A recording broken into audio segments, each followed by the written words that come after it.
I said, oh, I don't believe this is happening. And so we finally got into the church, and when we walked into the church, the first thing I noticed was just pocketbooks all over the place.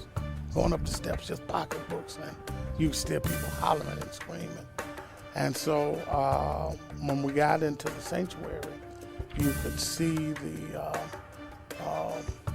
people who were just in shock. My grandmother was still on the ground. They had to pull the bench back, reach down and pick her up, put her on the stretcher.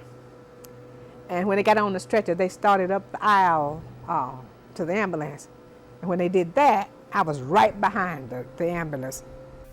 I made my way towards the entrance, and a stretcher was brought out. My mother was running, Naomi King, running by the stretcher. I wasn't aware that that was my grandmother on that stretcher at first.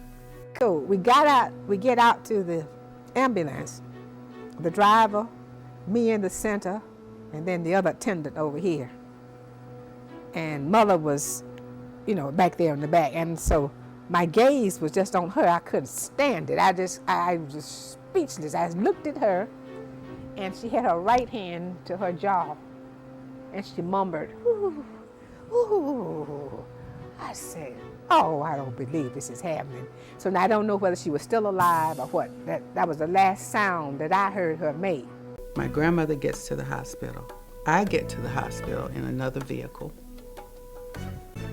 By that time, my grandmother had been pronounced dead. So I walked back out into the hall, and as I'm standing there, that's when family members had got the news and they were coming in. Then that's when the thought really hit me that my second mother was mortally wounded in there, and wasn't a thing I could do about it but just look at her and be there for her. And I said, God, thank you for having me here at the right place at the right time, and I thank you. And I don't remember anything because I must have passed out, but I don't remember anything else.